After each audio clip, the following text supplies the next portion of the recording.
Hello, trade pros, and hello, YouTube. I hope everyone's having an amazing day, and I hope you guys are ready for another video here. We've got a futures video by myself today, and we're going to be talking about the order flow basics for futures. I want to explain to you the order flow basics and what you guys should know before trading futures and getting into the futures world. There are a few different things that I think every trader should know when it comes to order flow, and I think these are going to give you a huge advantage here in the world of futures. Now, you guys can see on the screen we have a few price charts. We're probably not going to spend too much time on them, but there are other things that we need to look at on those price charts. So why don't we go ahead and roll this intro and we'll get everyone going.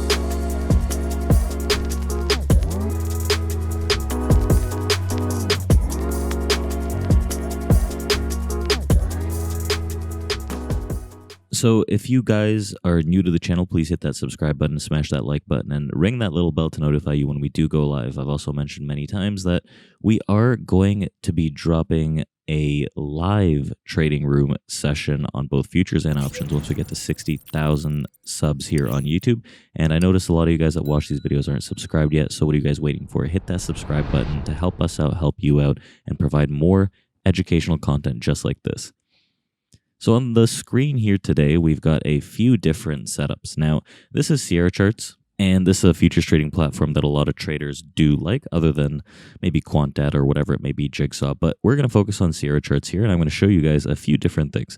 Now, when it comes to order flow and order flow basics, it is pretty much deciding when to follow the smart money. So the smart money is what represents the order flow aspect of things.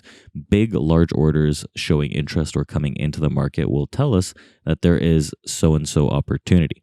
Now, we have a few different order flow aspects to take care of. Now, we can divide them into two different categories. The first category being interest. So orders that have not yet traded, but they're showing us areas of interest in terms of buyers or sellers where they attempt to get in, or the order flow aspect where we've actually seen contracts trade through the book. So the actual market orders that have gone through, or the interest of orders. Those are going to be the two subsets of order flow that we're going to go through for the basics.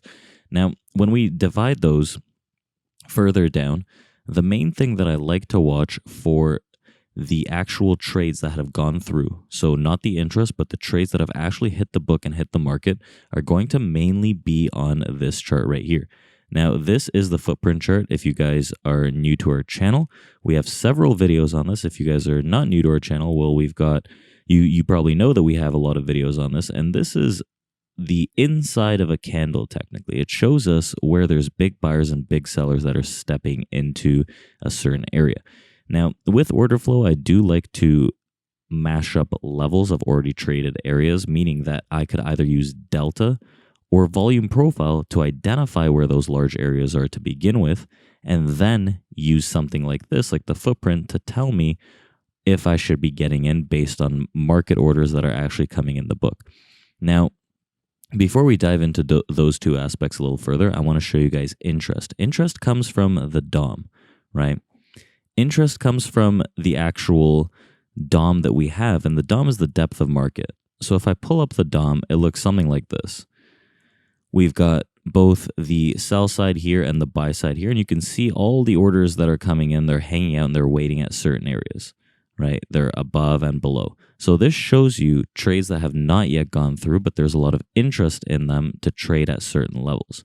So before we deep dive into both of those things, we also have orders that come through aggressively, right? Which are not, well, they're probably seen on the footprint, but you could also see them in the time and sales. So I know a lot of traders use that. That's an order flow tool as well. So if we pop up the time and sales window, it looks something like this, and you can see if we trade at the bid, below the bid, above the ask, or at the ask. So why don't we rewind it back a little, and we're going to go through the actual level ideas and combine that with what has actually already been traded. So first, we're going to go through the first subset of order flow basics tools, and that's orders that have already gone through, contracts that have already traded, and volume that has already been established. So this is very basic in terms of step number one. We want to identify where there's actually levels to get us in and out of trades. So if you use a volume profile, for example, you want to identify the area that has traded the most volume, maybe on a 5-day or the past few previous days on an individual basis, to find where those key strong support and resistance areas may be. So for example, you can see that there's a lot of volume being traded at the top here. So pre-market, if we escape this volume node, we're naturally going to be looking for the next step higher, right? And considering we're at an all-time high, then we have to use something like interest. We'll talk about in a bit. But on the way down, right, if we're falling like this, we want to identify over the past 5 days where large volume has traded. Number one, we see it around this 20 area. Number two, we see it around this 08, 06 area. So you can identify those as two massive blocks where we've seen a lot of volume trade, and we're probably going to see some kind of support come in as the market drops. So why don't we draw two larger rectangles here so we can identify where maybe the buyers and sellers may be coming in at those areas, or where they might have failed. So those are going to be two areas of interest, right? Once we get into this area, we could find some potential buy pressure coming in, right? So we could even lower this because I want to capture both edges of this volume profile, right? Not just the one, mainly like one of the edges to see where the buyers may step in. So if we have those two areas of already traded volume, we want to identify on a footprint what has already been traded. So the typical supply and demand process, right, requires us to think that, okay, if there's more buyers and sellers, the price will go up.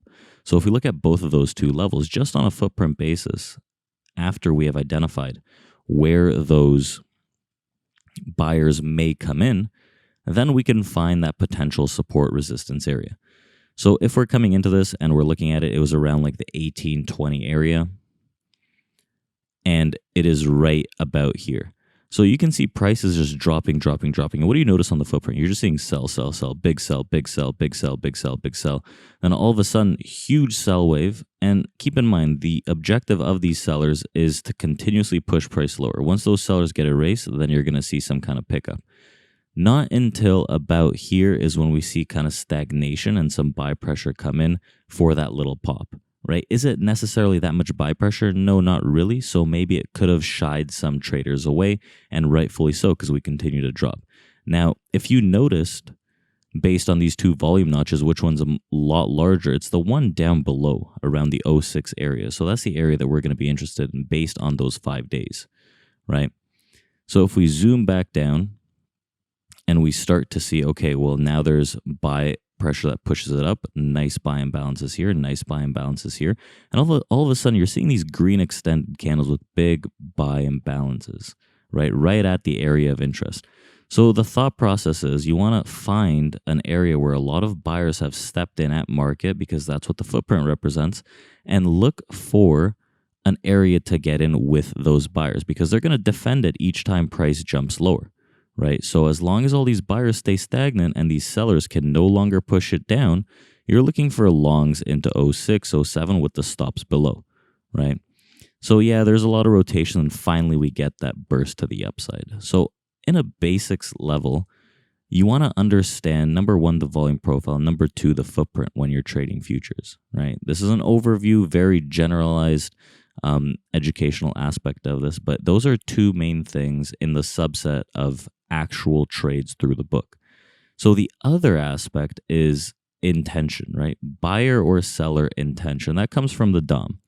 Now, when there are large orders sitting above or below and people are adding to them, that becomes an area of attraction, right? So if we zoom down here, there's nothing that really sticks out in the 200s and the high 100s. Mostly same thing to the upside. But if we drop all the way down to where we had price below at that 04, you guys can see on the actual chart itself, we have this strong blue line. This is a big bid level. That means there are very substantial bids that stuck out there and they held out. So the key is, yes, they do attract to the bottom, but if they are not traded, they're going to repel as soon as price gets into that area. Right? Same thing with the big offers. If big offers keep stepping down, that's big sell pressure. If big bids keep stepping up, that's big buy pressure. So learning how to read the DOM and understand where money flows in and out, either it's up or down, you can understand the general direction of the market and where the price may stall out. So here, for instance, yes, the attraction area to the downside was into this big bid, but once we came into it, not only did we have a huge volume area there, we also saw market buyers, and this level of interest just held out for the longs to get pushed back up. So if you go into the time and sales, for example, that's more of the market orders hitting the book. You'll see above ask, above ask, above ask trade.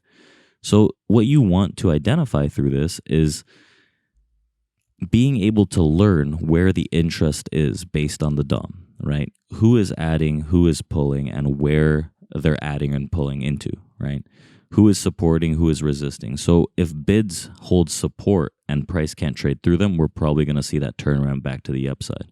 If the offers hold resistance and we can't break through them, we're going to see that turnaround to the downside most likely. And you want to see if these offers start pushing lower, right? Because they want to get filled and they're getting aggressive, but they're not really getting filled, right? Their intent is there, and the more that they push to the downside, the stronger their intent gets. So to reiterate, out of all these complexities, if you're a new futures trader, if you are beginning your journey in the futures world, there are a few basic order flow things to learn, and that is going to be divided into two subsets, right? Number one, what is actually traded, what you've seen, which is learning how to read the volume profile, learning how to read the footprint, learning how to read the time and sales. And then two, the intent of the buyers and sellers, which could be seen on the DOM. And what we've done here on Sierra Chart is just replicate what we see on the DOM onto the charts themselves. So if you guys learned a lot from that, if you guys know where to start now and how to dive into the futures world, drop a like, hit that subscribe button, and ring that little bell to notify you when we do go live. If you want a deeper dive into one of these specific things, we do have a lot on our YouTube page. And if you want some more clarity, just let us know what kind of video we should drop down below pertaining to this. So thank you all for watching, and we'll see you guys next time.